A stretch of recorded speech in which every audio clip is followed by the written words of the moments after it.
So welcome back to another video.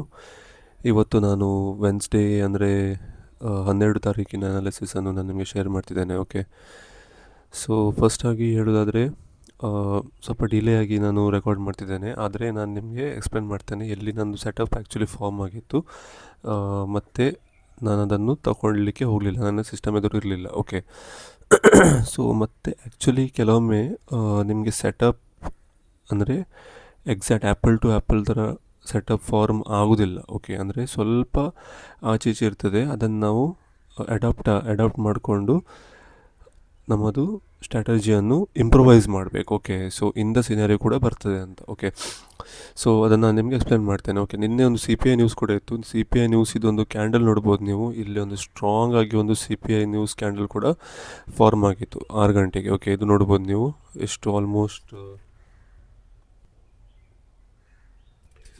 540 ಪಿಪ್ಸ್ candle form ಆಗಿತ್ತು. Okay, so ಆದರೆ ಅದಾದ ನಂತರ ಒಂದು ಸ್ಟ್ರಾಂಗ್ ಆಗಿ ರಿಜೆಕ್ಷನ್ ಕೂಡ ಬಂದಿತ್ತು ಇಲ್ಲಿ. ಓಕೆ, ಇಲ್ಲಿ ನೋಡ್ಬೋದು ನೀವು, ಸ್ಟ್ರಾಂಗ್ ರಿಜೆಕ್ಷನ್ ಕೂಡ ಬಂದಿತ್ತು. ಸ್ಟ್ರಾಂಗ್ ರಿಜೆಕ್ಷನ್ ಬಂದ ನಂತರ ಒಂದು ಫಸ್ಟ್ ಟ್ಯಾಪ್ ರಿಜೆಕ್ಷನ್ ಬಂತು. ಓಕೆ, ಸೊ ಇದೊಂದು ನಂಗೆ ಕನ್ಫರ್ಮೇಷನ್ ಬಂದಿತ್ತು.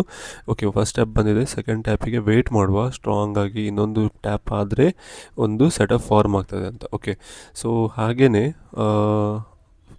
30 ಮಿನಿಟ್ಸಲ್ಲಿ ಒಂದು ರಿಜೆಕ್ಷನ್ ಬಂದ ನಂತರ ಇಲ್ಲಿ ನೋಡ್ಬೋದು ನೀವು 30 minute CPI news candle rejection, ಇದು ಆಲ್ಮೋಸ್ಟ್ ಎನ್ಗಲ್ಫ್ ಕೂಡ ಆಗಿತ್ತು. ಓಕೆ, ಸೊ ಅದಾದ ನಂತರ ವಾಪಸ್ ಒಂದು ಫುಲ್ ಬ್ಯಾಕ್ ಕೊಟ್ಟಿದ್ದು. ಫುಲ್ ಬ್ಯಾಕ್ ಕೊಟ್ಟ ನಂತರ ಇಲ್ಲಿ ನೋಡ್ಬೋದು ನೀವು ಒಂದು ಸ್ಟ್ರಾಂಗ್ ಆಗಿ ರೆಡ್ ಕ್ಯಾಂಡಲ್ ಕೂಡ ಫಾರ್ಮ್ ಆಗಿತ್ತು. Okay, so red candle form ಆದ ನಂತರ 5 ಮಿನಿಟ್ಸಲ್ಲಿ ನಾನು ಸ್ವಿಚ್ ಮಾಡುವಾಗ ಸೊ ಇಲ್ಲಿ ನೋಡ್ಬೋದು ಒಂದು ಫೇಕ್ ಬ್ರೇಕ್ಔಟ್ ಕೂಡ ಫಾರ್ಮ್ ಆಗಿದೆ. ಓಕೆ, ಫೇಕ್ ಬ್ರೇಕ್ಔಟ್ ಕೂಡ ಫಾರ್ಮ್ ಆಗಿದೆ, ಅಂದರೆ ಇದು ನೋಡ್ಬೋದು ನೀವು, ಇದು ಓಕೆ, ಸೊ ಇದು ಹೀಗೆ. ಓಕೆ, ಸೊ ಐಡಲಿ ನಾನು ಪ್ರಾಪರಾಗಿ ವೆಯ್ಟ್ ಮಾಡ್ತೇನೆ ಒಂದು ಮಲ್ಟಿಪಲ್ ರಿಜೆಕ್ಷನ್ ಬರಲಿಕ್ಕೆ. ಓಕೆ, 2 ಟೈಮ್ ರಿಜೆಕ್ಷನ್ ಬರಲಿಕ್ಕೆ. ಇಲ್ಲಿ ರಿಜೆಕ್ಷನ್ ಬಂದಿತ್ತು. ಅದಾದ ನಂತರ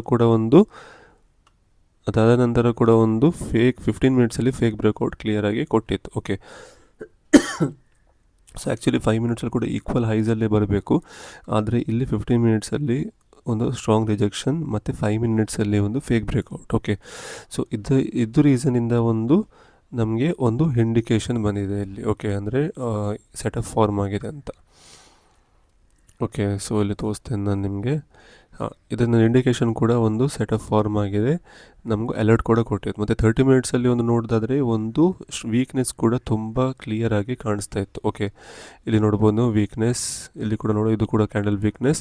ಸೊ ಹಾಗಾಗಿ ಇದೊಂದು ನಮಗೆ ಇಂಡಿಕೇಷನ್ ಕೂಡ 30 ಮಿನಿಟ್ಸಲ್ಲಿ ವೀಕ್ನೆಸ್, 50 ಮಿನಿಟ್ಸಲ್ಲಿ ಸ್ಟ್ರಾಂಗ್ ರಿಜೆಕ್ಷನ್ ಕೂಡ, 5 ಮಿನಿಟ್ಸಲ್ಲಿ ಎಕ್ಸಾಕ್ಟ್ ಸೆಟಪ್ ಫಾರ್ಮ್ ಆಗಲಿಲ್ಲ, ಆದರೆ ಕೂಡ ಒಂದು ಫೇಕ್ ಬ್ರೇಕ್ಔಟ್ ಕೂಡ ಕೊಟ್ಟಿದೆ. ಓಕೆ, ಸೊ ಇದೊಂದು ಇನ್ಕ್ಲೂಡ್ ಮಾಡಬೇಕಾಗ್ತದೆ, ಅಂದರೆ ಟ್ವೀಕ್ ಮಾಡಬೇಕು ಸೆಟಪ್ಪನ್ನು. ಓಕೆ, ಸೊ ಅದಾದ ನಂತರ ಇದೊಂದು ಒಳ್ಳೆ ಮೊಮೆಂಟಮ್ ಕೂಡ ಕೊಟ್ಟಿತ್ತು, ಆದರೆ ನಾನು ತಗೊಳ್ಳಿಕ್ಕೆ ಹೋಗಲಿಲ್ಲ ಇದು. ಓಕೆ, ನಾನು ಸಿಸ್ಟಮ್ ಎದುರು ಕೂಡ ಇರಲಿಲ್ಲ, ಸೊ ಬ್ಯುಸಿ ಕೂಡ ಇದ್ದೆ. ಓಕೆ, ಸೊ ಅದಾದ ನಂತರ ಇಲ್ಲಿ ಕೂಡ ಒಂದು ಆ್ಯಕ್ಚುಲಿ ಸೆಟಪ್ ಫಾರ್ಮ್ ಆಗಿತ್ತು, ಆದರೆ ತುಂಬ ರಿಸ್ಕಿ ಇದು. ಯಾಕಂತ ಹೇಳ್ತೇನೆ ನಾನು, ಆಲ್ರೆಡಿ ಒಂದು ಡೌನ್ ಸೈಡ್ ಮೊಮೆಂಟಮ್ ಬಂದಿತ್ತಲ್ವ. ಓಕೆ, ಇಲ್ಲೊಂದು ಡೌನ್ ಸೈಡ್ ಮೊಮೆಂಟಮ್ ಬಂದಿತ್ತು, ಇದು ಆಲ್ರೆಡಿ ಒಂದು ಸ್ಟ್ರಾಂಗ್ ರೆಡ್ ಕ್ಯಾಂಡಲ್ ಕೂಡ ಫಾರ್ಮ್ ಆಗಿದೆ. ಓಕೆ, ಸೊ ಇದು ಪಾಸಿಬಿಲಿಟಿ ಕೂಡ ತುಂಬ ಹೈ ಇರ್ತದೆ ಈ ಟೈಪ್ ಸಿನಾರಿಯೋದಲ್ಲಿ.